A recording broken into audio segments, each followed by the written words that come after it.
तो आज विषय पर चर्चा करवा स्टूडियो में अपनी साथ उपस्थित है एमएन पटेल, गुजरात यूनिवर्सिटी कुलपति, साथ ज जनकभाई खानवाला के जो सेल्फ फाइनेंस कॉलेज एसोसिएशन प्रमुख है, अरजदार विनोद पंड्या तथा विद्यार्थी नेता शाहनवाज शेख। आप चारेयનું स्वागत है।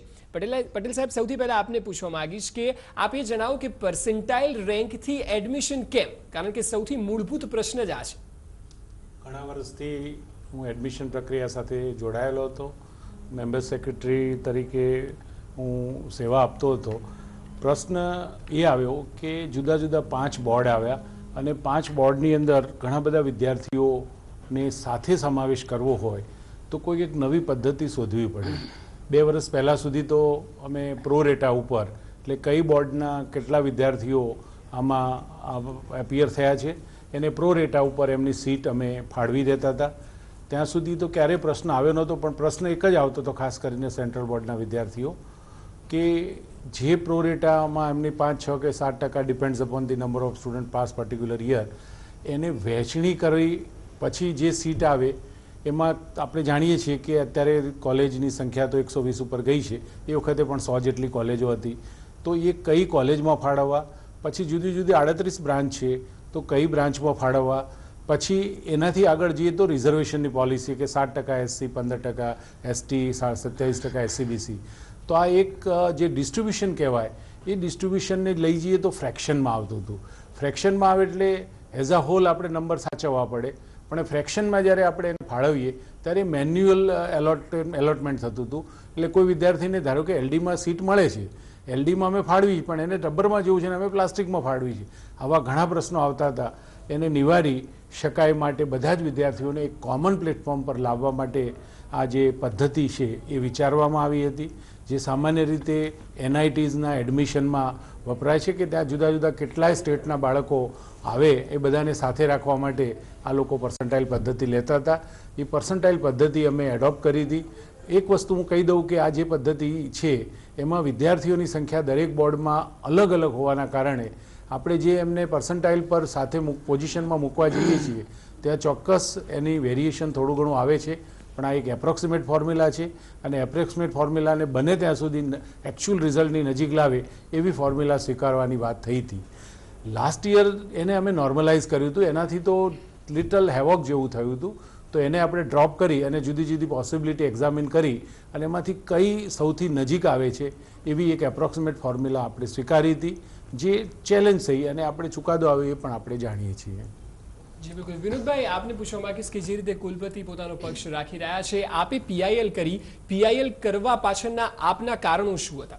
बिल्कुल, एमएन पटेले साहेबे जे वात करी एमां घणी बधी वस्तु एमां चूक रही गेली छे, કેટલીક મૂંઝવણોવાળી છે, એનો રસ્તો નથી। ખરેખર તો 2013-14 માં જ્યારે સ્પેશિયલ સીએ હાઈકોર્ટમાં થઈ હતી એ વખતે હાઈકોર્ટના ધ્યાન પર આવ્યું હતું કે આ જે પર્સન્ટાઇલ મેથડ છે એના કારણે કેટલાક બાળકોને અન્યાય થાય છે અને બધાને એક સરખો મેરિટમાં ન્યાય નથી મળતો। હવે એ બાબત જ્યારે ગુજરાત સરકારના અને એસીપીસીના ધ્યાનમાં હતી, ગયા વર્ષે સુપ્રીમમાં ગયા હતા, સુપ્રીમે ટેમ્પરરી સ્ટે આપ્યો હતો, તો એ સંજોગોમાં સરકારને એટલી તો ખબર હતી કે ભાઈ જે આ પર્સન્ટાઇલ પદ્ધતિ છે એમાં મેરિટમાં ક્યાંક ને ક્યાંક ચૂક રહી જાય છે અને કેટલાક બાળકોને અન્યાય થાય છે। તો એ પ્રકારનો અન્યાય થતો તો એ સંજોગોમાં આ પર્સન્ટાઇલ પદ્ધતિ કે જેમાં સીબીએસઈના 4 લાખ બાળક હોય, ગુજરાતના એટલે ગુજરાત બોર્ડના લગભગ 60-70 હજાર બાળક હોય અને આઈબી બોર્ડના અલગ હોય, જ્યારે નંબર ઓફ સ્ટુડન્ટ અલગ અલગ છે ત્યારે પર્સન્ટાઇલ સ્વાભાવિક ફર્ક આવે છે। હવે એ પર્સન્ટાઇલનો ફર્ક છે એવા ત્રણેય બોર્ડને જો પર્સન્ટાઇલના પર્સન્ટેજ કાઢવામાં આવે, જેમ કે જીના 40% અને જે બાકીના પર્સન્ટાઇલના 60%, એટલે પર્સન્ટાઇલના 60% કાઢતા હતા જેના કારણે બાળકોને મેરિટમાં અન્યાય થતો હતો। અને એવા ઘણા બધા કિસ્સાઓ ધ્યાનમાં પણ એમના સાહેબના પોતાના પણ ધ્યાનમાં આવેલા કે આ પ્રકારનો જેનો 5000માં રેન્ક આવવો જોઈએ એની જગ્યાએ એનો 15000માં આવતો હતો, 13000માં આવતો હતો, તો આ પ્રકારની એક અગવડો ઊભી થઈ હતી। હવે કોઈ પણ મેરિટ પદ્ધતિ એને કહેવાય કે જેમાં કોઈ પણ બાળકને અન્યાય ના થવો જોઈએ। હવે એ 50 બાળકને અન્યાય થાય છે, 500ને થાય છે કે 5000ને, પણ સરકાર તરફે અથવા એસીપીસી કમિટી તરફે કોઈ એવું ફોર્મ્યુલા ના હોવી જોઈએ કે જેના કારણે ફોર્મ્યુલા પોતે જ એનો ભોગ બનતી હોય અને ફોર્મ્યુલાના કારણે જ બાળકને અન્યાય થતો હોય। એ સંજોગોમાં પીએલ કરવાની જરૂરિયાત પડેલી। जी जनक भाई, जो सेल्फ फाइनेंस कॉलेज तरफ थी जो आप बात करो, एसोसिएशन आप प्रमुख छो, तो સેલ્ફ ફાઇનાન્સ કોલેજનું વલણ અને વ્યૂ શું છે આ સમગ્ર મામલે? કારણ કે હાઈકોર્ટે તો પોતાનો આદેશ આપી દીધો, 50,000 જેટલા વિદ્યાર્થીઓના ભાવિ પણ જોખમમાં મુકાયા છે, ત્યારે આપનો અભિગમ શું છે સમગ્ર મામલે? સૌપ્રથમ તો અત્યારે જીટીયુ એટલે યુનિવર્સિટીની લગભગ 3 વીકની ટર્મ પૂરી થઈ ગઈ છે, એટલે કે 3 વીક જેટલું ભણવાનું છોકરાઓ ભણી રહ્યા છે. વિદ્યાર્થીઓને હમણાં બી આપણે જોયું એ પ્રમાણે ક્યાંય કોઈ પણ જગ્યાએ પોતાના લગભગ ચોઈસ અથવા મેરિટની નજીક એડમિશન મળી ગયા છે. ઘણા બધા વિદ્યાર્થીઓ જે બહારગામના વિદ્યાર્થી હોય એ લોકોએ પોતાની હોસ્ટેલની ફી ભરી દીધી છે. અમદાવાદ અથવા સિટીના છોકરા હોય એ લોકો ટ્રાન્સપોર્ટેશન ફીસ ભરી દીધી છે. એટલે આ ઘણા બધા ઇસ્યુઝ એવા છે કે જ્યારે એક સાથે 50,000 છોકરાને એડમિશન થયા પછી ને રીસફલ કરવાની વાત આવે ત્યારે કદાચ જે કોર્ટે કીધું એ કરવા બધા બંધાયેલા છે, પરંતુ પ્રેક્ટિકલી ઘણી બધી સમસ્યાઓ એમને નડી શકે એવી છે.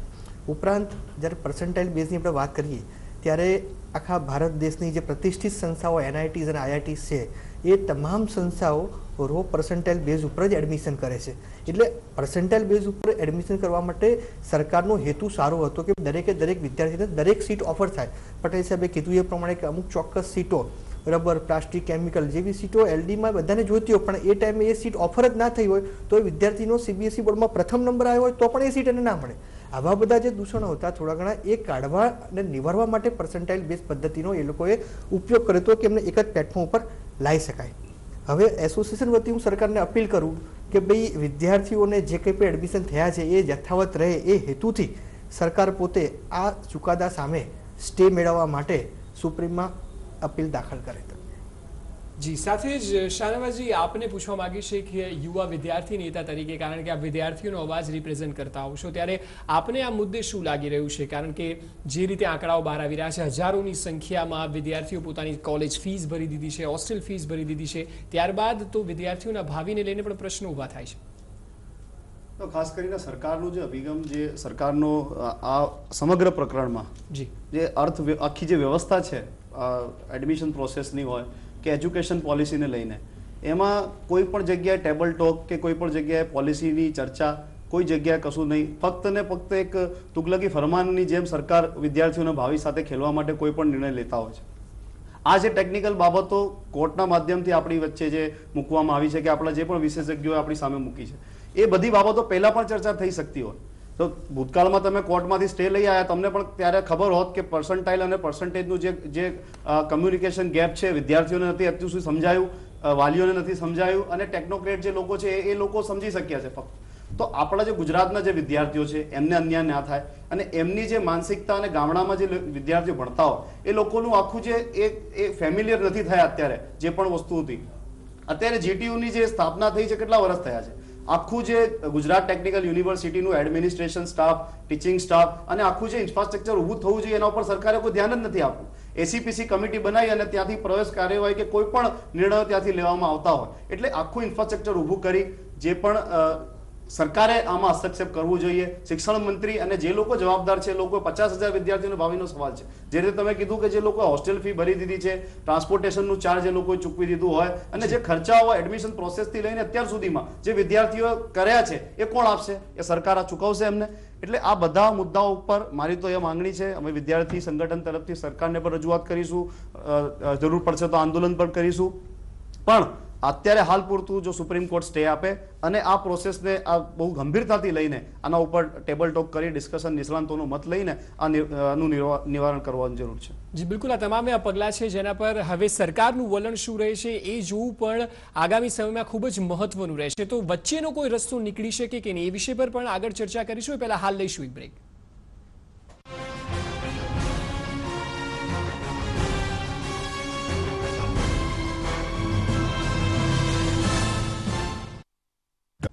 બ્રેક બાદ આપનું સ્વાગત છે. તો બ્રેક પહેલા જે રીતે ચર્ચા થઈ રહી હતી કે હાઈકોર્ટે જે આદેશ આપ્યો છે ત્યારબાદ ઘણા ખરા વિદ્યાર્થીઓનું ભવિષ્ય જોખમમાં મુકાયું છે. વિનોદભાઈ, આપ જણાવો કે આપે જ્યારે અરજી કરીને ત્યારબાદ હવે હાઈકોર્ટે જે આદેશ આપ્યો છે, આપ દર્શકોને એ પણ જણાવો કે હાઈકોર્ટનું અવલોકન શું રહ્યું આ સમગ્ર મામલે અને ત્યારબાદ આ આદેશ અપાયો. જ્યારે જાહેર હિતની અરજી એપ્રિલ 2014માં કરવામાં આવેલી, એનું લગભગ હિયરિંગ 1 મહિનો સુધી ચાલ્યું હતું. હાઈકોર્ટના જજે આ પર્સન્ટાઇલ પદ્ધતિથી ઘણા બધા વિદ્યાર્થીઓને અન્યાય થાય છે અને આ પદ્ધતિ સાચી નથી. એના માટે એમના કોઈપણ ACPCના એક્સપર્ટ અથવા બીજા કોઈ અધિકારી જે કોઈને કોર્ટ સમક્ષ આવીને રજૂઆત કરવી હોય અને કઈ રીતે પર્સન્ટાઇલ પદ્ધતિ સાચી છે એ બાબત કહી શકતા હતા. એવી બધી અનેકવાર તક મળેલી. હવે એ સંજોગોમાં જ્યારે જૂન એન્ડમાં જજમેન્ટ આવ્યું કે જે વખતે પ્રવેશ નહોતા થયા, પ્રવેશના ફોર્મ પણ નહોતા ભરાયા, તો એ સંજોગોમાં એસીપીસી અને સરકારને ખબર પડી હતી કે ભાઈ આપણી પર્સન્ટાઇલ પદ્ધતિ છે એમાં કોઈક એવી ત્રુટીઓ છે કે જેના કારણે બાળકોને અન્યાય થાય છે. એવી જ વસ્તુ જ્યારે 2013 અને 14માં જ્યારે સ્પેશિયલ સીએ થઈને કેટલાક વિદ્યાર્થીઓને અન્યાય થયો હતો, એના માટે પણ હાઈકોર્ટે એ વખતે પણ કહેલું કે આ પર્સન્ટાઇલ પદ્ધતિ સાચી નથી. મતલબ કે સરકાર અથવા શિક્ષણ વિભાગ કે એસીપીસીના ધ્યાનમાં હતું કે આ વસ્તુ કઈક રીતે ખોટી છે અને જેનાથી વિદ્યાર્થીઓને મેરિટમાં એકદમ જસ્ટિસ નથી મળતો. તો એ સંજોગોમાં ઉતાવળ કરી અને પ્રવેશ પદ્ધતિ શરૂ કરવી. જ્યારે સુપ્રીમમાં એમણે સ્ટેની માગણી કરી હતી તો સુપ્રીમે સ્ટે આપવાની પણ ના પાડેલી. સુપ્રીમે એ પણ કહેલું કે ગયા વખતે તમે ઇમરજન્સી માગણી કરી હતી અને ઇમરજન્સીની માગણી પ્રમાણે સુપ્રીમે સ્ટે ગયા વર્ષે આપેલો 2013-14માં. તો એના પછી તમારી પાસે 1 વર્ષ હતું અને એ 1 વર્ષ દરમિયાન તમે આખી પર્સન્ટાઇલ મેથડથી જે પર્સન્ટેજમાં ફેરફારો લોકોને આવે છે, મેરિટમાં ફેરફાર આવે છે, એનો સ્ટડી કરીને નવી ફોર્મ્યુલા સજેસ્ટ કરી શક્યા હોત. એ કરી નહોતી. તો એ સંજોગોમાં ગવર્મેન્ટ તરફથી ત્યાં સ્ટેની માગણી વિડ્રો કરવામાં આવી. તો એ વખતે સ્ટે પરનું જ હિયરિંગ હતું સુપ્રીમમાં અને સ્ટેની માગણી ગવર્મેન્ટ તરફથી વિડ્રો કરવામાં આવી. એટલે એ મેટર હજુ પેન્ડિંગ છે. અને એ સંજોગોમાં જ્યારે એડમિશન શરૂ થઈ ગયા, જ્યારે કે હાઈકોર્ટનું જજમેન્ટ અમલમાં હતું, સુપ્રીમ કોર્ટનો સ્ટે નહોતો, અને એ સંજોગોમાં જ્યારે એડમિશન શરૂ થયા તો એ એડમિશન શરૂ થવા એક વહીવટી ત્રુટિ કહેવાય એવું માનું છું. કારણ કે જ્યારે તમને હાઈકોર્ટે એકવાર ઓર્ડર કરેલો છે કે આ પર્સન્ટેજ પદ્ધતિ ખોટી છે, પર્સન્ટાઇલ પદ્ધતિ ખોટી હોય તો એ સંજોગોમાં તમે પ્રવેશ ચાલુ કરો. ઘણા બધા જેમ વિદ્યાર્થીઓએ કહ્યું કે અમને અન્યાય થશે. હવે મે બી બની શકે કે એમાંથી કેટલાક બાળકોના મેરિટમાં ફેરફારો થશે. હવે એ ફેરફારો કેમ થાય છે? તો એના પ્રવેશ જ્યારે ઓર્ડર અમલમાં હતો અને દરમિયાનમાં આપી દીધા એટલા માટે થશે. જો એ જ વખતે સરકારે પોતે એને રિયલાઇઝ કર્યું હોત અને જે અન્યાય થાય છે ધ્યાન પર લીધું હોત તો કદાચ આજે આ દિવસ ના આવત. હવે જ્યારે એ એડમિશન થયા ત્યારે એમાં એમને ખબર પડી કે કેટલાક આ વખતે સીબીએસઈના વિદ્યાર્થીને અન્યાય થયો, ગયા વખતે ગુજરાત બોર્ડના વિદ્યાર્થીને અન્યાય થતો. હવે ચાહે ગુજરાત બોર્ડ હોય, સીબીએસઈ બોર્ડ હોય કે આઈબી બોર્ડ, વિદ્યાર્થીઓ બધા સરખા છે. એ સરકાર હોય કે અમારા પક્ષે કે કોઈ પણ પક્ષે કે કોર્ટ પક્ષે, વિદ્યાર્થીને અન્યાય ના થાય એ બાબત મહત્વની છે આમાં. તો એ વખતે કદાચ એસીપીસી અથવા સરકારે જે નિર્ણય લીધો અને પર્સન્ટાઇલ પદ્ધતિને એક અહમના રૂપમાં સુપ્રીમ કોર્ટમાં ચેલેન્જ કરવાનું જે વલણ લીધું, કદાચ તમને ખબર નહીં હોય પણ જાહેર જનતાના લગભગ 51 લાખ રૂપિયાનો એમાં ખર્ચ થયો છે, 50 થી 55 લાખનો. હવે એ વસ્તુને જો અહમ પર ના લઈ અને સુપ્રીમમાં ના લઈ ગયા હોત તો કદાચ આ વસ્તુનો નિવેડો એ જ વખતે આવ્યો હોત અને આજે આટલા બધા વિદ્યાર્થીઓએ જે ટેન્શન લેવાની અથવા હેરાન થવાની જરૂરિયાત ઊભી ના થઈ હોત. અને એ સંજોગોમાં જે સીબીએસઈના સ્ટુડન્ટે નવો કેસ સ્પેશિયલ સીએ હાઈકોર્ટમાં ફાઇલ કરી અને એમાં હાઈકોર્ટને સેમ આ પર્સન્ટાઇલ પદ્ધતિથી જે મેરિટવાળા વિદ્યાર્થી છે કે જે ઇક્વલ જેનું મેરિટ છે, જેનો ક્રમ 5000માં મેરિટમાં આવવો જોઈએ એનો 13000 આવ્યો, 8000 આવ્યો કે 7000 આવ્યો, તો એ પ્રકારની મેરિટની ગરબડો થઈ એ કોર્ટના ધ્યાન પર આવ્યું અને એના કારણે આ ચુકાદો આપવામાં આવ્યો. બિલકુલ, આ તમામ એવા મુદ્દાઓ છે. એટલે કહી શકાય કે જો 1 વર્ષ દરમિયાન સરકાર દ્વારા હોમવર્ક કરાયું હોત તો આ પરિસ્થિતિનું નિર્માણ ન થયું હોત. પણ આખરે હોમવર્ક કેમ ન કરાયું એ વિષય પર પણ પટેલ સાહેબ પાસેથી જવાબ લઈશું. પહેલા હાલ લઈશું એક બ્રેક.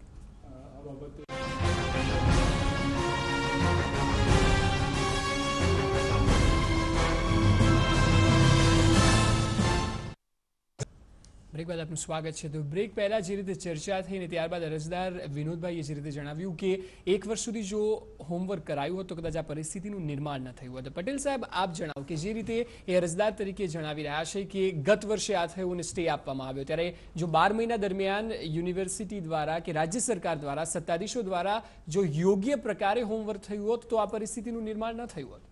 હવે વિનોદભાઈ જે કહે છે કે હોમવર્ક કરવું જોઈએ, જી, હોમવર્ક તો ઘણું બધું કરવામાં આવ્યું છે. હાઈ પાવર કમિટી, બીજી કમિટી, ઇન્ડિયન ઇન્સ્ટિટ્યૂટ ઓફ ટેકનોલોજીમાં અમે ગયા, આઈઆઈસી બેંગ્લોરમાં ગયા, આઈએસઆઈમાં ગયા. હું પોતે પણ એ કમિટીનો એક મેમ્બર હતો અને ઘણીવાર અમે મળ્યા છીએ. જુદી જુદી પોસિબિલિટી ઉપર એને એક્ઝામિન કરી છે અને એમાંથી કયું સોલ્યુશન, કારણ કે એપ્રોક્સિમેટ છે, કોઈ પણ માણસ સોલ્યુશન આપશે તો એક્ઝેક્ટ સોલ્યુશન આવવાનું નથી. જ્યારે આપણે એને કોમન મેરિટ ઉપર જઈએ છીએ ત્યારે એનો કોઈ એક જવાબ છે જ નહીં. અને ખાસ કરીને આમાં એક્સરસાઇઝ તો ઘણી બધી થઈ અને છેલ્લે તો અમે લગભગ 7 કે 8 ટાઉનમાં જઈ અને જે ગઈ સાલ જે લોકોએ આનો વિરોધ કર્યો હતો એવા બધા વિદ્યાર્થીઓ, જેને વિરોધ કર્યો હતો એવા વાલીઓ, જે એજન્સીઓ હતી, એ બધાને અમે આમંત્રણ આપ્યું હતું, સામેથી પત્ર લખ્યા હતા અને ચર્ચામાં જોડાવા માટે કહેલું. એક બે જગ્યાએ તો હું પોતે પણ હાજર રહેલો અને એમાં એમના સજેશનો પણ લીધેલા. એટલે એ જે વાત છે કે હોમવર્ક નથી કર્યું એ તો તદ્દન ખોટી છે. સિરિયસલી કર્યું છે અને એના માટે જે કંઈ સજેશન આવ્યા એને લીધું છે. અને સરકાર તો પહેલેથી ચિંતિત હતી કે અમારે ફરીના 14-15ના એડમિશનમાં કોઈ પણ ફરિયાદ ના આવે અને સીધું ઉતરે એવી તમારે ફોર્મ્યુલા રજૂ કરવાની છે. અને એ કમિટીએ જે કંઈ ફોર્મ્યુલા રો પર્સન્ટાઇલ પર આપવાની વાત કરી કે જે સામાન્ય રીતે પ્રતિષ્ઠિત સંસ્થાઓ આનો ઉપયોગ કરે જ છે એ રીતે આપેલી હતી. ગઈ સાલના ડેટાને એના ઉપર પ્રોસેસ કરેલો હતો અને આ બધી જ એક્સરસાઇઝ સરકાર દ્વારા કરવામાં આવી છે. એટલે એ પ્રશ્ન તો વ્યાજબી છે જ નહીં કે સરકાર ચિંતા નથી કરી.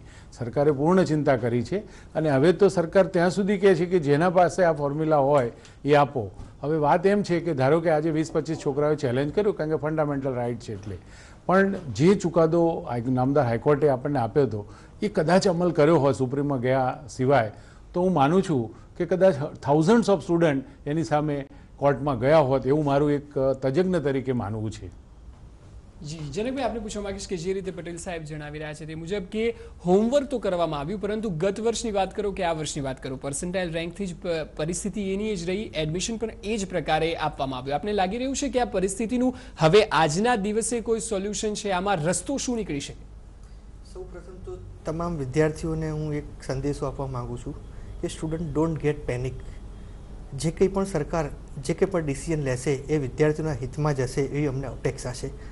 હવે વાત રહી કે હવે શું રિઝલ્ટ અથવા તો શું એક્શન લેવામાં આવે, તો એની અંદર સૌથી પહેલાં એક વસ્તુ એવી છે કે આજે નામદાર હાઈકોર્ટનું આજે ડિસિઝન આવ્યું છે કે ભાઈ આ મેરિટ ખોટું છે, એનો મતલબ કે ભાઈ સરકાર પાસે બે ઓપ્શન રહે છે, ક્યાં તો ચુકાદાનો અમલ કરે અથવા તો એને સુપ્રીમમાં સ્ટે માટે અરજી કરે. હવે જો નવેસરથી તમને કોઈ એડમિશન કરવાના આવે તો માનનીય સુપ્રીમ કોર્ટનું એક જજમેન્ટ છે કે કોઈ પણ સરકાર કોઈ પણ સ્ટેટમાં 30મી જુલાઈ પછી એન્જિનિયરિંગ ફિલ્ડની અંદર એડમિશન નથી કરી શકતા. 30મી જુલાઈ પછી 15મી ઓગસ્ટ સુધી જે છૂટીછવાઈ બેઠકો હોય એ ભરવાની થોડા ઘણા તૂટક મંજૂરી મળે છે, પરંતુ સુપ્રીમ કોર્ટના જજમેન્ટ મુજબ 15મી ઓગસ્ટ પછી કોઈ પણ જાતની નવી પ્રવેશ પ્રક્રિયા કોઈ પણ સ્ટેટ ગવર્મેન્ટ કરી શકતી નથી. એટલે એ પણ અગેન તમને કહું કે હાઈકોર્ટ અને સુપ્રીમ કોર્ટના જજમેન્ટો એક સામે વાયોલેશન થાય છે. તમને કહું એ સિવાય વિનોદભાઈએ જે થોડું ઘણું કીધું એમાં હું કહેવા માગું છું કે જે PIL થઈ હતી એનું જે રિઝલ્ટ આવ્યું હતું એ વખતે નામદાર હાઈકોર્ટે આપણને બે ઓપ્શન આપ્યા હતા. એક તો તમે એમણે જે ફોર્મ્યુલા આપી percentage into percentile into 0.6 percentage into percentile into 0.4 એનો અમલ કરો અનલેસ યુ એમેન્ડ યોર રૂલ. એટલે બે ઓપ્શન આપ્યા હતા. એમાં સરકારે માનનીય નામદાર હાઈકોર્ટના ચુકાદાનો અમલ કર્યો છે અને રૂલ્સને એમેન્ડમેન્ટ કર્યા છે.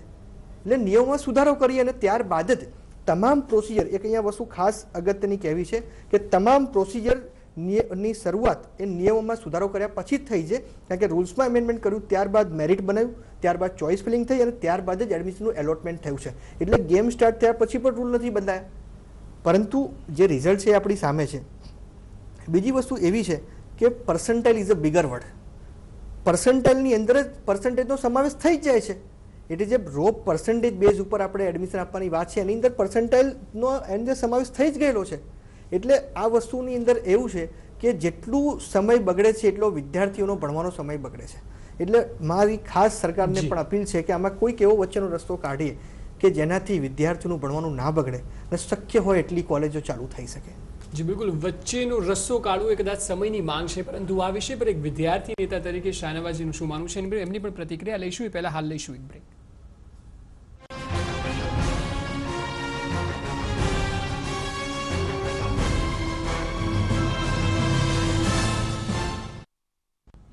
બ્રેક બાદ આપનું સ્વાગત છે. તો બ્રેક પહેલા જે રીતે પ્રતિક્રિયાઓ મેળવી કે સરકાર દ્વારા હોમવર્ક થયું હતું ને ઘણા ખરા કામ આ વર્ષ દરમિયાન પણ કરવામાં આવ્યા છે. શાહનવાજી, એક યુવા નેતા તરીકે, વિદ્યાર્થી નેતા તરીકે આપનું શું માનવું છે? જે પ્રકારે પટેલ સાહેબે કહ્યું કે પ્રોપર હોમવર્ક તો થયું હતું પણ એ બાદ પણ પરિસ્થિતિ કદાચ એની એ જ છે. ના, હું આ વાતથી સહેમત નથી કે પ્રોપર હોમવર્ક થયું હોય. અત્યારે તમે જુઓ કે BCAના એડમિશન હોય કે એન્જિનિયરિંગના એડમિશન હોય, BCOMના, BCAના બધા તે પણ ટોટલ એડમિશન પ્રોસેસમાં અફરાતફરીનો માહોલ છે. હજુ સુધીમાં જૂન, જુલાઈ ને ઓગસ્ટ હજુ સુધી એડમિશનના ઠેકાણા નથી. એટલે વિદ્યાર્થીલક્ષી હોમવર્ક થયું નથી. શિક્ષણ મંત્રી હોય, એજ્યુકેશન કમિશનર હોય કે શિક્ષણ સચિવ હોય, આખું એક એડમિનિસ્ટ્રેશન છે, આખું સેટઅપ છે. સરકારે એજ્યુકેશન સિસ્ટમને અને વિદ્યાર્થીઓને એક એમ ત્યજી દીધા છે. એ લોકોને કોઈ સરકારને ટેન્શન જ નથી, વિદ્યાર્થીનું જે થવાનું થાય.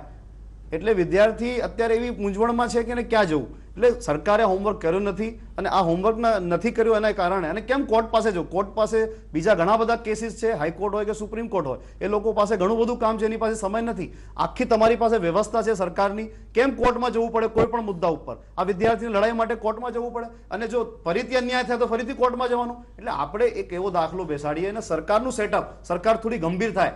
એજ્યુકેશન, હેલ્થ અને આના ઇસ્યુ તમે જુઓ, સરકાર કોઈ દિવસ ગંભીરતા દેખાડતી નથી. આટલા બધા એજ્યુકેશનના ઇસ્યુ છે, નોન ટીચિંગ સ્ટાફ, ટીચિંગ સ્ટાફના ઇસ્યુ હોય કે પછી પ્રાઇવેટાઇઝેશન. તમે જુઓ સેલ્ફ ફાઇનાન્સની તરફ સરકાર વધી રહી છે, બીજી કોઈ દિવસ કોઈ સાંભળતું નથી. સરકારના ઉચ્ચ લેવલે વિદ્યાર્થી સંગઠનો દ્વારા ફરિયાદ કરવામાં આવે કે પછી વાઇસ ચાન્સલર કે પ્રોફેસર લેવલથી ફરિયાદ કરવામાં આવે, કોઈ જગ્યાએ કોઈ ગંભીરતા સરકાર દેખાડતી નથી. અને વિદ્યાર્થીઓને જાણે એક ત્યજી દીધા હોય કે તમે તમારી રીતે તમારું ભવિષ્ય નક્કી કરો, સરકારનો કોઈ એમાં રોલ નથી. હું તો TV9 ના માધ્યમથી કહેવા માંગુ છું કે શિક્ષણ મંત્રી અને સરકારના જે પણ અધિકારીઓ છે એ લોકોને તમે બોલાવો અને પૂછો કે કેમ વિદ્યાર્થીઓના ભવિષ્ય સાથે આવી રીતે તમે ખિલવાડ કરી રહ્યા છો. જી પટેલ સાહેબ, આપની પ્રતિક્રિયા લેવા માંગીશું કે જે રીતે તેમણે એક વિદ્યાર્થી નેતા તરીકે જણાવ્યું કે સરકારનો અભિગમ એ પ્રકારે નથી લાગતો કે આવનારા સમયમાં પણ આ પરિસ્થિતિ સુધરે, કારણ કે ગત વર્ષે આ પરિસ્થિતિ હતી, ચાલુ વર્ષે પણ આ પરિસ્થિતિ છે. એટલે હું એમાં સંમત એટલા માટે ન થવું કે સરકાર છે ને એ દરેક વસ્તુને ટાઈમલી લે જ છે. હવે એડમિશનની વાત કરીએ તો આખા ભારતમાં ઇન્ક્લુડિંગ IIT NITs કે જેના એડમિશન જુલાઈમાં જ થતા હોય છે અને સારા વિદ્યાર્થીઓ તેમાં જતા હોય, એ બાદ જ જો આપણા એન્જિનિયરિંગના એડમિશન થાય તો હું માનું છું કે ટાઈમલી. ચાલુ સાલે કોર્ટ કેસના લીધે 1-2 અઠવાડિયા ડિલે થયું છે, પણ છેલ્લા 5-1 વર્ષથી મને ખ્યાલ છે કે અમે 3જા વીક ઓફ જુલાઈમાં જે એડમિશન પૂર્ણ કરી દેતા હતા અને કોલેજો ચાલુ થઈ જતી. નો ડાઉટ રડાખડા 2-5-15% એડમિશન રીસપ્લિંગથી ભરાતા હતા. એટલે વર્ગો તો ટાઈમસર શરૂ થયા છે ને કદાચ આખા ભારતમાં આપણે કમ્પેર કરીએ તો એ બિફોર ટાઈમ અથવા તો જેને કહી શકાય કે સમયસર થાય છે. એ રીતે એમને BA BComની વાત કરી તો BAના એડમિશનમાં તો કોઈ એવો પ્રોબ્લેમ છે નહીં, અને જે તે કોલેજો પોતાની રીતે એડમિશન કરે. આજે લગભગ 6-7 અઠવાડિયાથી BAની કોલેજો ચાલે છે. No doubt BCom, BA, BBA, BCA Gujarat યુનિવર્સિટીનો સવાલ છે, અને એ જ રીતે BScનું પણ આખા સ્ટેટ એઝ અ હોલ જ્યારે એડમિશન કરવા ગયા એટલે થોડુંક મોડું થયું છે, સ્વીકારી શકાય એવું છે, પણ એ ફર્સ્ટ ટાઈમ હતું. એટલા માટે હું માનું છું કે આવતા વર્ષોમાં એ જ રીતે હું તમને કહું કે એન્જિનિયરિંગનું એડમિશન જ્યારે મને 2006માં આપવામાં આવ્યું ત્યારે નવેમ્બર સુધી પ્રક્રિયા ચાલતી હતી. એ ધીરે ધીરે કરીને આપણે 2-3 વર્ષમાં એ છેક જુલાઈના 3જા વીકમાં ક્લાસીસ શરૂ થાય એ રેકોર્ડ ઉપરથી પણ આપ પ્રસ્થાપિત કરી શકશો. અને બીજા સ્ટેટમાં કે એન્જિનિયરિંગ કોલેજો કે NIT, IIT ક્યારે ચાલુ થાય? IIT, NIT 1 ઓગસ્ટ પછી શરૂ થતી હોય છે, એ પહેલાં આપણા એન્જિનિયરિંગના વર્ગો શરૂ થઈ જતા હોય છે. એટલે એક્સરસાઇઝ તો સરકાર કરે છે, પણ અમુક ટેકનિકલ કારણોસર કોર્ટ કેસ આવે. સરકારને તો કોર્ટમાં જવાનું હોતું જ નથી, જવું પડે છે કોઈ કેસ થાય ત્યારે. જી બિલકુલ. વિનોદભાઈ, આપ જણાવો કે એક અરજદાર તરીકે જે પ્રકારની પરિસ્થિતિ છે અને આ પરિસ્થિતિમાં જો કોઈ સુધારો ન થયો તો આપ કેટલા આવનારા સમયમાં કાયદાકીય રીતે મજબૂત અભિગમ ધરાવો છો? બિલકુલ સહેજ હું પટેલ સાહેબે જે વાત કરી એ બાબતમાં કહું કે હું એમને એપ્રિસિએટ કરું છું કે જે BComના એડમિશન આ વખતે એ લોકોએ ઓનલાઈન કર્યા. જે લોકો લાઈનોમાં ઊભા રહેતા હતા, ઘણી બધી કોલેજોમાં ફરવું પડતું હતું, એમાં હું પણ એક પાર્ટ હતો, એક ટાઈમ હું પણ એ કરેલું, તો એની જગ્યાએ એ વસ્તુને હું એપ્રિસિએટ કરું છું. પણ એના સિવાયના ઇવન BCom કે BSc કે જે એડમિશન થયા, બન્યું એવું કે જે બાળક જે વિસ્તારમાં રહે છે એના કરતાં એને 35 કે 50 કિલોમીટર દૂર એડમિશન મળ્યું, પ્રાઇવેટ કોલેજમાં મળ્યું, એને આર્થિક એવી સક્ષમતા નથી તો એને 35-40 કે 50 હજાર એનું હોસ્ટેલ ખર્ચ કરવાનો અને ફી ભરવાની. તો એના કારણે કદાચ જો એનો સર્વે કરવામાં આવે તો અનેક બાળકો ભણવા યોગ્ય છે એને ભણતર નહીં મળે. એ એક સાચો પ્રશ્ન ઊભો થયો. એમનો નો ડાઉટ પ્રયત્ન સારો હતો, BCom ઓનલાઈન કર્યું, સારું હતું. સેમ BSc એવું કર્યું તો BScમાં આજથી વર્ષો પહેલાં અમે લોકો જે સામાન્ય 800-1000 રૂપિયામાં ગ્રેજ્યુએટ થતા હતા, એની જગ્યાએ આજે 1 વર્ષમાં એ બાળક 50,000 થી 75,000 ખર્ચે ત્યારે 1 વર્ષ એનું પૂરું થશે, એવી હાલત આવી. પર્સન્ટેજ હોવા છતાંય BScમાં ગવર્મેન્ટ કોલેજમાં એડમિશન ના મળ્યું, એને 50-60 કિલોમીટર દૂર જઈને પ્રાઇવેટ કોલેજમાં લેવું પડ્યું. જે વાલીની પૈસાની સક્ષમતા છે કદાચ ખર્ચી શકશે, પણ એવા અનેક બાળકોની જિંદગી રોડાવાના પણ અનેક પ્રસંગો ઊભા બતાવ્યા છે. જો પટેલ સાહેબ મારી સાથે સંમત થતા હોય તો હું રિસર્ચ કરીને બતાવું કેટલાને આવું થયું છે. તો એક એ બન્યું છે. એટલે આપણે આગળના દિવસોમાં સુધારવાનું રહ્યું છે, એના માટે કોઈની પર આક્ષેપ કરવાની કે જરૂર નથી. અને બીજી વસ્તુ એ કે આજે મેડિકલ કાઉન્સિલ ઓફ ગુજરાત છે, ગુજરાત મેડિકલ કાઉન્સિલના જે મેડિકલના એડમિશન થાય છે, સિંગલ પ્રશ્ન આજ સુધીમાં કદી થયો નથી, ક્યારેય કોઈ કોર્ટ કેસ નથી બન્યો. જો એન્જિનિયરિંગ કરતાં મેડિકલ એડમિશન આટલા બધા ઇમ્પોર્ટન્ટ છે, હાઈલી મેરિટે અને એડમિશન મળે છે, એમાં પ્રશ્ન ઊભો નથી થતો. સેમ એન્જિનિયરિંગની વાત કરીએ તો ડિપ્લોમા એન્જિનિયરિંગ એમાં ક્યાંય પર્સન્ટાઇલ મેથડ નથી, કોઈ પ્રશ્ન ઊભો નથી થતો. માત્ર બી એન્જિનિયરિંગમાં આ પર્સન્ટાઇલ મેથડ ઊભી કરી એના કારણે આ પ્રશ્નો ઊભા થયા. બાકી આજે જાહેર રીતની અરજી કરીને અમે પોતે પણ એક પ્રોફેશનલ એડવોકેટથી હોવાથી અમને કંઈ વધારાનો અમારો સમય વ્યય કરવો અને એ બાબતમાં જઈને ઊભા રહેવું ગમતું નથી. એટલે એવું નથી કે એમને જવું પડે છે, ખરેખર તો જાહેર વિદ્યાર્થીઓને અન્યાય થાય છે ત્યારે આવા પ્રસંગો ઊભા થાય છે, ત્યારે પીઆઈએલ કરવાની જરૂરિયાત ઊભી થાય છે. જી બિલકુલ. જનકભાઈ આપ જી બિલકુલ વિનોદભાઈ જે વાત કીધી એમાં થોડુંક કહેવા માંગુ છું કે એમણે કીધું કે ભાઈ ઘણા બધા વિદ્યાર્થીઓને દૂર એડમિશન લેવા પડ્યા છે, હોસ્ટેલના પડ્યા છે કે મળ્યું છે એડમિશન. આ વસ્તુ હું બીજી રીતે તમને કહું કે જ્યારે ઓનલાઈન એડમિશનની અંદર કોઈ એડમિશન તમને આપતું નથી, તમે જે ચોઈસ આપી છે એમાં તમારી મેરિટના ધોરણે, નોટ ચોઈસ, તમારું જે મેરિટ છે એ મેરિટ પ્રમાણે તમારે માગેલી ચોઈસમાંથી તમને એડમિશન મળે છે. ઇટ મીન્સ કે તમે અમદાવાદમાં રહો છો અને તમે જામનગર તમારી ચોઈસ મૂકી છે, એનો મતલબ એવું છે કે તમારે જામનગર જવું છે તો જ તમે ચોઈસ મૂકી છે. પછી એ વાત આવે કે ભાઈ મને જામનગર એડમિશન મળ્યું ને મારે ત્યાં હોસ્ટેલની ફી ભરવાની છે, તો જ્યાં તમારું મેરિટ આવતું હતું એ પ્રમાણે તમને એડમિશન એલોટમેન્ટ કરાયું છે. આ તો કેવી વાત છે ખબર છે કે અમારી પાસે ઘણા વિદ્યાર્થીઓ આવે છે કે સાહેબ અમને યુનિવર્સિટીએ ફેલ કર્યા. ભાઈ મેં તો ફેલ કર્યા નથી, તું ફેલ થયો છો, બંને વસ્તુમાં ફરક છે, રિઝલ્ટ ઇઝ સેમ. એટલે જ્યારે તમને કોઈ ઓનલાઈન એડમિશન થતા હોય ત્યારે તમારી ચોઈસ તમે આપો છો. કમ્પ્યુટર ભગવાન તો છે નહીં કે તમને ઓટોમેટિક કહી દો ભાઈ તું આ એક્સ કોલેજમાં જા, તું વાય કોલેજમાં, તમે જે માગ્યું છે એમાં તમને મેરિટ જ્યાં મળે છે એ મેરિટ પ્રમાણે તમને એડમિશન આપ્યું છે, એમાં ક્યાં કોઈ વાંધો છે. તમે ધારો કે બારગામ ચોઈસ મૂકી, ઇટ મીન્સ કે ભાઈ તમને હોસ્ટેલમાં એડમિશન મળે તો તમારે લેવું છે એટલે તમે ચોઈસ મૂકી, અધરવાઇઝ તમે ચોઈસ શું કરવા મૂકો તમને કહું. અને અલ્ટિમેટલી આ બધી જ વસ્તુઓ સાહેબ ઓનલાઈન કે સેન્ટ્રલાઇઝ એડમિશન થવાથી વિદ્યાર્થીઓને કોલેજે ફરવું જે ફરવું પડતું હતું એની જગ્યાએ એક જ જગ્યાએ સિંગલ વિન્ડો સિસ્ટમ, ખાલી સાહેબ 100 કે 150 રૂપિયાનું ફોર્મ એક જ જગ્યાએ ભરે અને એમનું એડમિશન થઈ જાય છે. જૂના જમાનામાં વિદ્યાર્થી કાળમાં હું પણ ભણેલો છું અને અમે લગભગ એક સાથે 25 કે 30 જગ્યાએ ફોર્મ ભરવા કોલેજમાં ફરતા હતા. એ જમાનામાં જતા રહ્યા છે. એ સાહેબ આટલું રિસર્ચ કર્યા પછી આ સિસ્ટમ આવી છે અને હંમેશા કોઈ પણ સિસ્ટમ ટ્રાયલ એન્ડ એરર મેથડથી જ સુધરે છે. જો કોઈ એરર આવી તો એને ટ્રાયલથી આપણે સુધારી લેવાનો પ્રયત્ન કરીએ છીએ, આમાં કોઈનો ઇન્ટેન્સ મેલાફાઈડ તો છે જ નહીં. જી બિલકુલ. શાહનવાઝજી આપ જણાવો કે આ જે પ્રકારે વાત થઈ રહી છે વિદ્યાર્થીઓની જો પર્સન્ટાઇલ રેન્ક પર આપણે પાછા આવીને મુદ્દા પર જો ચર્ચા કરીએ તો પર્સન્ટાઇલ રેન્કથી એક વિદ્યાર્થી નેતા તરીકે આપ જણાવો કે વિદ્યાર્થીઓને સામાન્ય રીતે કઈ કઈ મુશ્કેલીઓ નડતી હોય છે. જો આ નેચરલ પ્રોસેસ છે, એડમિશનની પ્રોસેસ દર વર્ષે આવતી જ હોય છે. જે રીતે જનકભાઈએ પટેલ સાહેબે કીધું છે કે વિદ્યાર્થીઓના હિતમાં જે નિર્ણયો લીધા છે અને ટ્રાન્સપરન્સી આવી છે ઓનલાઈન પ્રોસેસથી, તો આ એક નેચરલ પ્રોસેસ છે. દર વર્ષે એડમિશન કરવાના જ હોય છે. આપણે બિફોર ટાઈમ કેમ હોમવર્ક ના કરીએ? આ જે મૂંઝવણ અત્યારે ઊભી થઈ કે કોઈ એક વકીલને ત્યાં હાઈકોર્ટમાં જવું પડ્યું, પિટિશન કરવી પડી, આવી પરિસ્થિતિનું નિર્માણ કેમ થાય? એના માટે આપણે બિફોર ટાઈમ હોમવર્ક કેમ ના કરીએ કે આખું વર્ષ હોય છે, આખું સિસ્ટમ સેટઅપ છે, એજ્યુકેશન ડિપાર્ટમેન્ટ છે, શિક્ષણ મંત્રીથી લઈને આખું ગુજરાત ટેકનિકલ યુનિવર્સિટી હોય કે ગુજરાત યુનિવર્સિટી, આખું સેટઅપ છે. જો વીસી સાહેબનું હું અભિનંદન એના માટે પણ આપવા માંગુ છું કે એ લોકો એમણે પારદર્શકતા લાવવા માટે એક આઈટીની વધારે મદદ ઊભી કરી અને કમ્પ્યુટરની મદદથી વિદ્યાર્થીઓને જે એટલું ઓછો સમય એમનો બગડે, પણ આપણે બિફોર ટાઈમ કેમ એની એક્સરસાઇઝ ના કરીએ? અત્યારે સૌથી મોટો જે પ્રશ્ન છે ટીચિંગ સ્ટાફનો, નોન ટીચિંગ સ્ટાફનો છે. એમની પાસે માણસો જ નથી, કોની પાસેથી કામ કરાવશે? એટલે એના લીધે અફરાતફરીનો માહોલ ઊભો થયો છે. ખાસ કરીને પર્સન્ટાઇલની જે વાત છે કે મને એવું લાગે છે કે ખાસ કરીને એ સમયે જે તે લોકોએ નિર્ણય લીધો છે એ લોકોની નિયત સાફ હતી અને સારી નિયતથી એ લોકોએ નિર્ણય લીધા હશે. કારણ કે એ લોકોએ વિચાર્યું કે ગુજરાતના વિદ્યાર્થીઓને અન્યાય ન્યા થાય એના સંદર્ભમાં એ લોકોએ એ સમયે નિર્ણય લીધો છે. પણ હોલ ધ આખા સ્ટેટની વાત કરીએ અને ટોટલ સ્ટુડન્ટ કોમ્યુનિટીની આપણે વાત કરીએ તો અત્યારે જે પ્રશ્ન ઊભો થયો છે 50,000 વિદ્યાર્થીઓની સામેની વાત છે.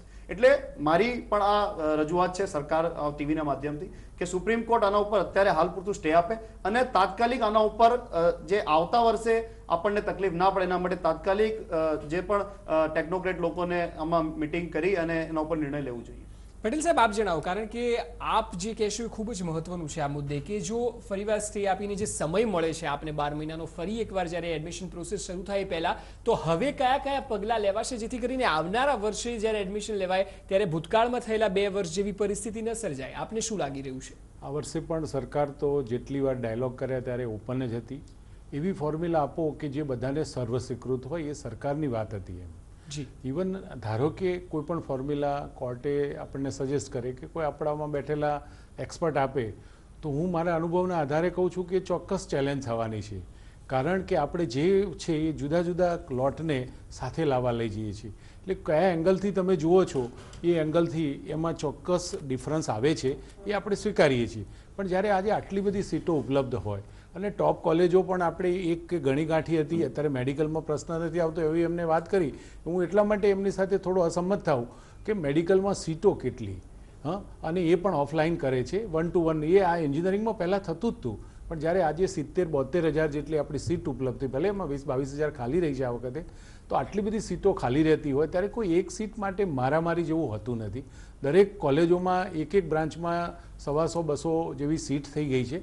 ત્યારે વિદ્યાર્થીઓને કદાચ અત્યારે જેમને પ્રવેશ લઈને બેઠા છે એમને 1 to 1 પૂછીએ તો મારું અંગત એવું માનવું છે કે 95% વધારે વિદ્યાર્થીઓ જે કંઈ લીધું છે એમાંથી એમને ચોક્કસ સંતોષ હશે. આપનો રિપોર્ટ પણ એ જ બતાવે છે. એટલે ચોક્કસ થોડા માસને અન્યાય થયો એવું લાગે, પણ એના લીધે બધાને હેરાન થવું પડે એ વ્યાજબી નથી. આવતી સાલ સરકાર વતી હું અત્યારે તમને કહું છું, કોઈ એવી ફોર્મ્યુલા આપે જે સરકાર ચોક્કસ સ્વીકારશે કે જે બિલકુલ અનડિબેટેબલ હોય અને બધાને સર્વસ્વીકૃત હોય. એવું જો કરશે તો સરકાર ઉપર એમનો ઉપકાર થયો ગણાશે. પણ હું માનું છું કે એવી કોઈ ફોર્મ્યુલા મળવાની નથી, કારણ કે મેં આનો ઘણો અભ્યાસ કર્યો છે. આ એક એપ્રોક્સિમેટ સોલ્યુશન છે અને એને સાચું નજીક લાવવા માટે આપણે બધાએ પ્રયત્ન કરવો જોઈએ. જી બિલકુલ, સરકાર આવનારા ટાઈમમાં જે પ્રકારનો અભિગમ છે પટેલ સાહેબનું કહેવું છે કે કામ ચોક્કસપણે થશે અને કંઈક નવું પરિણામ જે આ પરિસ્થિતિ ન સર્જાય તે માટે પણ યોગ્ય પગલાં લેવાશે. પરંતુ જ્યાં સુધી સોલ્યુશન આપવાની વાત હોય ત્યારે સેલ્ફ ફાઇનાન્સ કોલેજનો અભિગમ સોલ્યુશન આપવાની બાબતે કેવો હોઈ શકે તે વિષય પર જનકભાઈની પણ પ્રતિક્રિયા લઈશું. એ પહેલા હાલ લઈશું એક બ્રેક.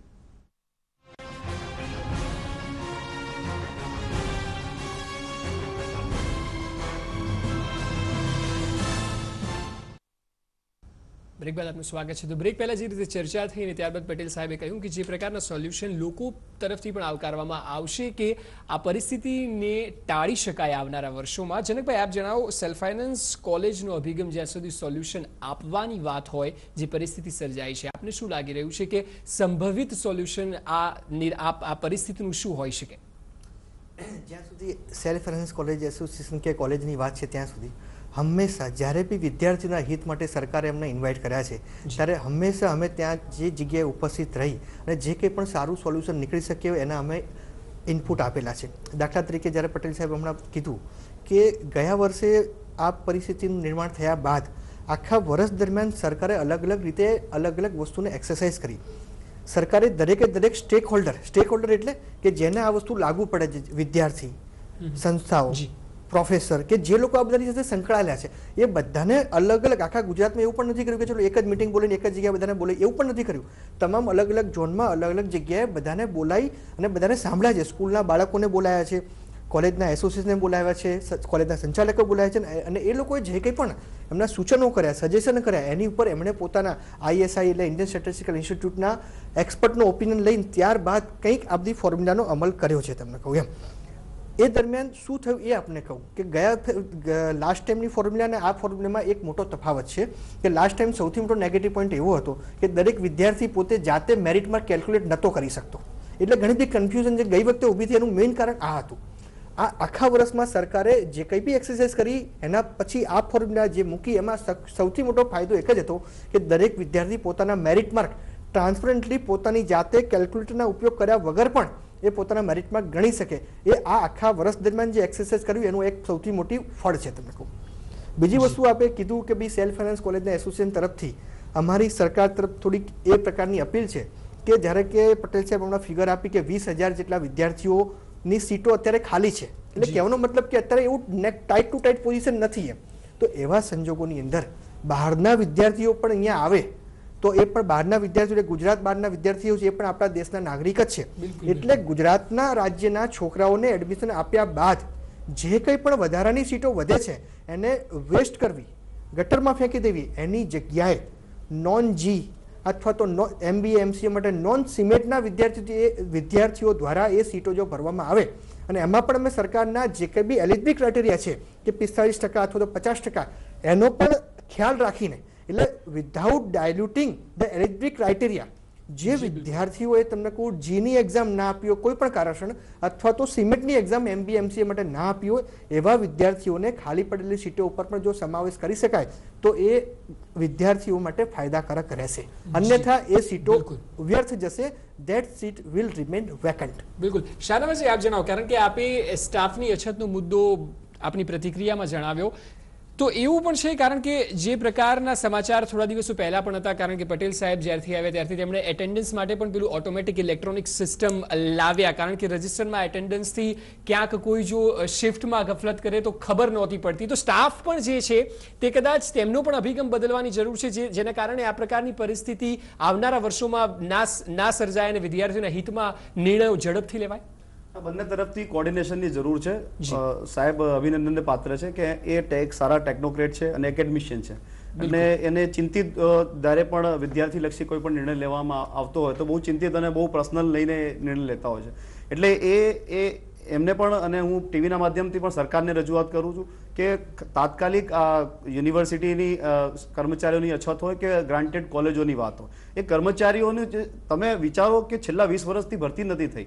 20 વર્ષ પહેલા વિદ્યાર્થીઓની સંખ્યા કેટલી હતી ને અત્યારે વિદ્યાર્થીઓની સંખ્યા કેટલી છે, તમે એનું કેલ્ક્યુલેશન જુઓ. એટલે કોઈ લોજિક જ નથી. એટલે હું વિદ્યાર્થી તરીકે તો હું લાવારીસ સમજુ છું પોતાની જાતને, કે હું લાવારીસ છું, સરકાર મારી સાથે છે જ નહીં. કોઈ પણ જગ્યાએ વિદ્યાર્થીની જ્યારે ઇસ્યુ આવે છે ત્યારે સરકાર અમારી સાથે ઊભી રહેતી નથી. એટલે આ પ્રશ્નોની રજૂઆતો કેટલી, આના માટે પણ અમે કોર્ટમાં જઈએ, તો જો આજ કોર્ટ જ રસ્તો કાઢતું હોય તો અમે પણ કોર્ટમાં જવા માટે તૈયાર છે. એટલે વિદ્યાર્થીલક્ષી અને શૈક્ષણિક સંસ્થાઓને બચાવવા માટે સરકારે ખાસ કરીને આના ઉપર ધ્યાન આપવાની જરૂર છે. અને સારા માણસો, સારા લોકો છે કામ કરવા માટે, કર્મચારીઓ પણ સહકાર આપી રહ્યા છે. તો એના માટે પણ એક સ્ટ્રીમલાઇન, એક જે રીતે MN પટેલ સાહેબે જે યુનિવર્સિટીમાં એટેન્ડન્સનું અને એમના ઉપર વર્ક કલ્ચર ઊભું કરવાની જે શરૂઆત કરી છે, એ રીતે દરેક કોલેજોમાં, દરેક ઇન્સ્ટિટ્યૂટમાં અને દરેક વિભાગોમાં આ રીતે થાય એ માટે અમે પણ રજૂઆત કરીએ છીએ. જી બિલકુલ. આ તમામ એવા મુદ્દાઓ છે જેના પર હાલ ચર્ચા થઈ રહી છે અને ચર્ચા યથાવત પણ રહેશે, પરંતુ એ પહેલા બુલેટિનમાં હાલ લઈશું એક બ્રેક.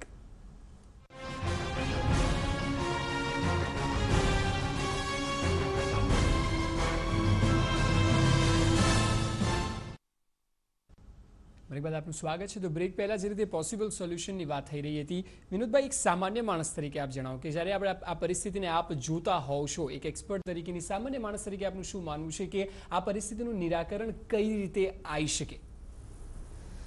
બિલકુલ. એક તો જે સાહેબે વાત કરી એમ 1 વર્ષ દરમિયાન એમણે જે કોઈ મિટિંગો કરી હશે, સાચી જ કરી હશે અને કરી હશે એ કહે છે એટલે આપણે માની લઈએ છીએ. ગયા વર્ષના જેટલા પણ સ્ટુડન્ટે એડમિશન માટેના ફોર્મ ભર્યા હતા એનો બધો જ ડેટા એમની પાસે હતો. આ વર્ષે પણ જ્યારે કોર્ટમાં કેસ ચાલુ હતો એ દરમિયાન ફોર્મ ભરાતા હતા, એનો બધો જ મેરિટનો ડેટા એમની પાસે હતો. એ મેરિટને ડેટાને એ એક્સપર્ટ પાસે ચેક કરાવી શક્યા હોત કે આ મેરિટ ડેટા આપણે જે કંઈ બનાવ્યો છે એમાં સેમ પર્સન્ટાઇલ કે સેમ પર્સન્ટેજવાળા હોય એ છોકરાઓના ક્યાંય મેરિટ ક્રમમાં ફેરફાર થાય છે કે કેમ? કારણ કે પાછળથી આજે હાઈકોર્ટમાં વસ્તુ આવી ત્યારે ખબર પડી કે જેનો મેરિટ ક્રમ 3-4 હજાર પર આવવો જોઈએ કે 5 હજાર પર આવવો જોઈએ, એનો 15 હજાર પર આવ્યો હતો, 18 હજાર પર આવવો જોઈએ, એનો 4 હજારમાં આવ્યો હતો. હવે આજે બાળક પાસે વિગત જાય ત્યારે એને ખબર પડે છે કે મારો મેરિટ ક્રમ તો આનાથી આગળ હોવો જોઈએ, જે પાછળ છે. તો ખરેખર તો એ એમની પાસે આખું મેરિટની જે વસ્તુ આવી જાય એના પર રિસર્ચ થવું જોઈએ. જે કંઈ કામ એક્સપર્ટોએ કરવું જોઈએ એ એમની પાસે ઓલરેડી ડેટાબેઝ છે. 2013-14નો ડેટા છે, 2012-13નો છે, 13-14નો ડેટા છે. તો એ ડેટા આધારિત સ્ટડી થવો જોઈએ કે આપણે જે પર્સન્ટાઇલ પદ્ધતિથી એડમિશન આપવા માંગીએ છીએ એમાં બંને ડેટામાં કોઈ પણ બાળકોને નુકસાન જાય છે, પછી એ ગુજરાત બોર્ડના હોય, CBSE બોર્ડના હોય કે XYZ બોર્ડના હોય, તો એના મેરિટ પર, કારણ કે સમયનો અભાવ છે. આપ શાહનવાઝભાઈ આપ જણાવો કે હવે છેલ્લે આપ ટીવીના માધ્યમથી જે નિષ્ણાતો છે, સરકાર છે, સત્તાધીશો છે, તેને વિદ્યાર્થી નેતા તરીકે શું નિવેદન કરવા માંગો છો, શું અપીલ કરવા માંગો છો? સૌથી પહેલાં તો વિદ્યાર્થીઓને મારી નમ્ર વિનંતી છે કે એ લોકો કોઈ ગભરાય નહીં. આ વિદ્યાર્થી સંગઠન તમારી સાથે છે, NSUI એના માટે લડવા માટે તૈયાર છે. જો પણ વિદ્યાર્થીના ભાવિ સાથે સરકાર ચેડા કરશે, અમે જેટલું પણ જલદ આંદોલન કરવાનું હશે અમે કરવા માટે તૈયાર છીએ, અને વિદ્યાર્થીઓને જ્યાં સુધી ન્યાય નહીં મળે ત્યાં સુધી એમના માટે લડત લડવા માટે અમે તૈયાર છીએ. જી જનકભાઈ, આપ જણાવો, કારણ કે આપનું શું કહેવું છે સેલ્ફ ફાઇનાન્સ કોલેજ એસોસિએશન તરફથી વિદ્યાર્થીઓને? તમામ વાલી અને વિદ્યાર્થીઓને મારી નમ્ર અપીલ છે કે કોઈ પણ જાતનો મનમાં ડર રાખ્યા વગર જે પ્રમાણે કોલેજ અત્યારે ચાલુ છે, જે કોલેજમાં આપને એડમિશન મળેલું છે એ એડમિશન તમે ચાલુ રાખી અને કોલેજમાં ભણવાનું ચાલુ રાખો. કારણ કે જો કદાચ એની શક્યતા બહુ ઓછી છે, પણ છતાં પણ જો કદાચ તમારું એડમિશન બદલાયું તો પણ આખા ગુજરાતમાં આપણો સિલેબસ GTU એટલે કે ગુજરાત ટેકનોલોજીકલ યુનિવર્સિટીનું છે. એટલે કે ધારો કે કદાચ તમારું એડમિશન Xની જગ્યાએ Y કોલેજમાં થયું તો પણ તમારો સિલેબસ, તમારું ટીચિંગ પેટર્ન, તમારા સબ્જેક્ટ્સ બધું સેમ જ છે. એટલે વિદ્યાર્થીઓને ખાસ વિનંતી છે કે તે લોકો બિલકુલ ગભરાયા વગર પોતાનો અભ્યાસ ચાલુ જ રાખે. અને સાથોસાથ સરકારને મારી અપીલ છે કે તેઓ આ વર્ષ પૂરતું પણ વિદ્યાર્થીઓના જે એડમિશન જ્યાં મળ્યા છે તેને યથાવત રાખવા માટે પર્સન્ટાઇલની ફોર્મ્યુલા સાચી છે કે ખોટી એમાં પડ્યા વગર માનનીય સુપ્રીમ કોર્ટ આગળ સ્ટેની અપીલ કરે અને સ્ટેની દાદ માગી અને અત્યારે જે કંઈ પણ એડમિશન પ્રોસિજર થઈ છે તમામ એડમિશન યથાવત રહે તે પ્રકારે પ્રયત્ન કરે. જી પટેલ સાહેબ, આપ છેલ્લે જણાવો કે જે પ્રકારની પરિસ્થિતિ પર ચર્ચા થઈ રહી છે, હવે આગળ શું, વોટ નેક્સ્ટ? નેચરલી જે કંઈ નિર્માણ થયું છે એ એક દ્રષ્ટિએ તો થોડું દુઃખદ લાગે છે, કારણ કે વિદ્યાર્થીઓમાં ફોર નો રીઝન પેનિક જેવું તો આવી જ જાય કે ભાઈ મારું શું થશે. પણ જે રીતે સરકારનું સ્ટેન્ડ છે, ઇવન સેલ્ફ ફાઇનાન્સ એસોસિએશનનું સ્ટેન્ડ છે કે વિદ્યાર્થીઓએ કોઈ ગભરાવાની જરૂર નથી, સરકાર ચોક્કસ એનો કોઈ રસ્તો કાઢશે. ઇવન વિદ્યાર્થી નેતાએ પણ કહ્યું કે અમે આપની સાથે છીએ. એટલે અત્યારે જે વર્ગો ચાલે છે બધા તો અમારા બ્રિજ કોર્સીસ, આ વખતે GTU એ 6 વીકના કે 4 વીકના બ્રિજ કોર્સીસ, એટલે કે તમે સ્કૂલમાંથી કોલેજમાં આવો છો તો તમને જે જમ્પ આવે એમાં તમારું રિઝલ્ટ બગડે નહીં એ માટેની જે પ્રક્રિયા લાસ્ટ યર અમે શરૂ કરી હતી એને આ વખતે GTU ચાલુ રાખી છે. એટલે વિદ્યાર્થીઓ અત્યારે બ્રિજ કોર્સ જ ભણે છે, યુનિવર્સિટીનો સિલેબસ તો પછી શરૂ થવાનો છે. એટલે કદાચ રિવર્ટ બેક કરવાનો પ્રશ્ન મારી દ્રષ્ટિએ તો આવવાનો નથી, તો પણ આવે તો વિદ્યાર્થીઓને એ બાબતે નુકસાન જવાનું નથી, કારણ કે બ્રિજ કોર્સ બધી જગ્યાએ યુનિવર્સિટી લગભગ એક જ છે, બધે 95% કોલેજો GTU સાથે જોડાયેલી છે, એટલે એક સરખું ભણી રહ્યા છે. એટલે પ્રશ્ન આવવાનો રહેતો નથી. આર્થિક નુકસાન ન જાય, કારણ કે જે કંઈ ફીલ્ડ છે અત્યારે 20,000 રૂપિયા કમિટીએ લીધેલી છે એ પણ કમિટી જોડે જ છે, એટલે એ પ્રશ્ન પણ નથી આવતો. સિવાય કે જે ટ્રાન્સપોર્ટેશનની કે હોસ્ટેલની વાત કરી વિદ્યાર્થી મિત્રો આપણને જે કહેતા હતા એ લોકોને થોડુંક આપણે સમજાવીને જો પરત ફરવાનું આવે, પણ એવું બનશે નહીં એવું મારું માનવું છે. અને વિદ્યાર્થીઓ શાંતિ રાખે, કોઈ અજંપો અનુભવે નહીં, અને વાલીઓ પણ શાંતિ રાખે એવી સરકાર વતી પણ હું અપીલ કરું છું.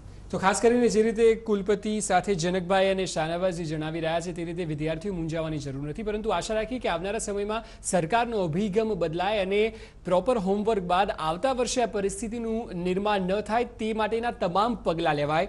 એમએન પટેલ સાહેબ આપનો, વિનોદભાઈ આપનો, શાહનવાઝભાઈ આપનો અને જનકભાઈ આપનો, આપ ચારેનો ખૂબ ખૂબ આભાર TV9 સ્ટુડિયોમાં આવવા બદલ. તો વિદ્યાર્થીઓની જે પણુજણ સર્જાઈ છે તેની પર વિશેષ રજૂઆતમાં હાલ બસ આટલું જ. વધુ સમાચાર માટે આપ જોતા રહો TV9. નમસ્કાર.